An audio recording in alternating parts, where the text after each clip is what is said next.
Over the past 150 years, the New York City subway system has fostered communities that help define this hallowed public transport system. In the early 1870s, the subway was mainly a form of short-distance travel and entertainment for the upper class and the wealthy owners and operators of the system. Soon thereafter, when the system was sold to the city, the subway developed into a more gentrified form of transport. By modern times, the subway became a unified transport system for every social class, and communities form on each line depending on the time of day one travels. One can always be sure of seeing the same people in the same car, making the same commute every day, which fosters a sense of community unparalleled by any other in the world. Travelers are not the only users of this vast network scything through New York, however. Performance artists have created a community amongst themselves, despite the apparent ignorance they face every day. Even though one sees familiar faces in the subway every day, not a word is ever exchanged. The entire system, with the exception of the music from a trumpet, the rumble of the trains, the sound of MetroCard swiping, turnstiles rotating, and feet busily pattering down the platform, operates in utter silence. Nearly 1 million travelers use the subway every day, and barely ever a conversation, no less a word, is had.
The idea for a rapid transit system in New York arose in the 1860s when Alfred Ely Beach designed a system that transported subway-like cars using a pneumatic tube system.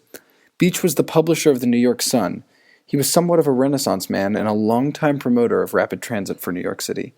Beach designed a subway system in secret underground as an entertainment piece and as a way to gain public attention. He unveiled his system in February of 1870. The early subway riders were mainly wealthy members of the New York City elite, and rides generally were more for amusement rather than just for transportation purposes.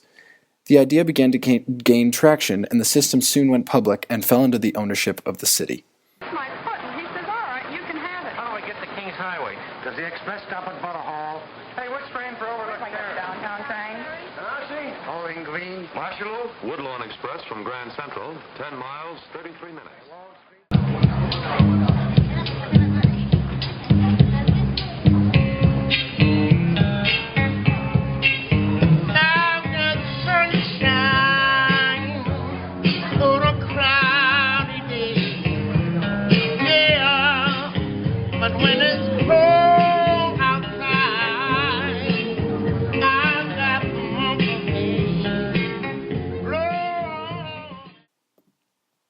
There is a long history of prohibition of musical performance in the New York City subways, beginning with the opening of the first line in 1904. The ban continued under Mayor Fiorello LaGuardia, who made it also illegal to perform on New York City streets.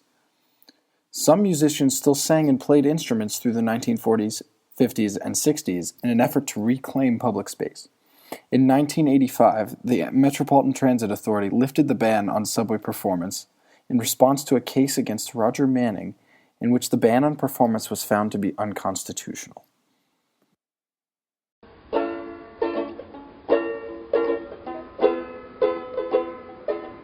Very important to be able to exercise indifference to anything if you're going to enjoy your stay in Brooklyn. And we know you're not all from here, but that's okay, we're famous for that. Thank you. While many people rely on the trains themselves, lots rely solely on the location. the musicians and performers. They make their living playing music in the subway. These musicians and performers go unnoticed just based on the culture of the subway system. The simple fact that these performers are entirely ignored simply because people do not want to interact or focus on something other than traveling when using the subway reveals that these people are not simply ignoring the musicians, they are following the lead of most other travelers. Tourists, however, tend to do the opposite. They'll stop and revel in the amazing performances that are constantly happening underground.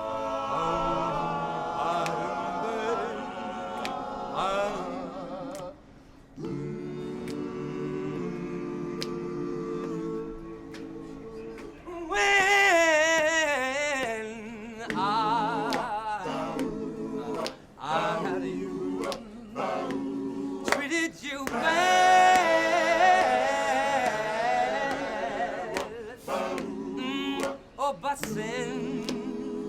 since you've been gone, don't you know I sit around with my head hanging down, and I wonder who's loving you.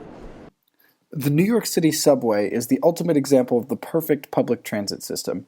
Nearly 1 million people rely on its services every day. The system works like a metronome, rarely ever missing a beat. And each day, these million riders form together in communities, those based on their commute, the time of their commute, or the passion for artistic expression. Whether you use the subway for travel, or you use the subway as your stage, your recording studio, you are part of the greatest public transport system in the world. That is the coolest thing ever, man.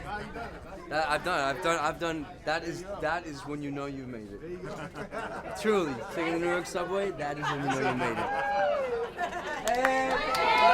it. Singing the New York subway is something that's been done for years and years and years, and I feel like it's the most authentic, organic way to make music. And you see some of the greatest musicians in the world come down here and play. I mean, the Tiles, you get this great bounce. Out of all the press I had to do, out of everything that I'm going to do in Europe and America, this was the thing I was most excited about. I feel like a real New Yorker now. It wasn't a Fugazi. Love you, New York.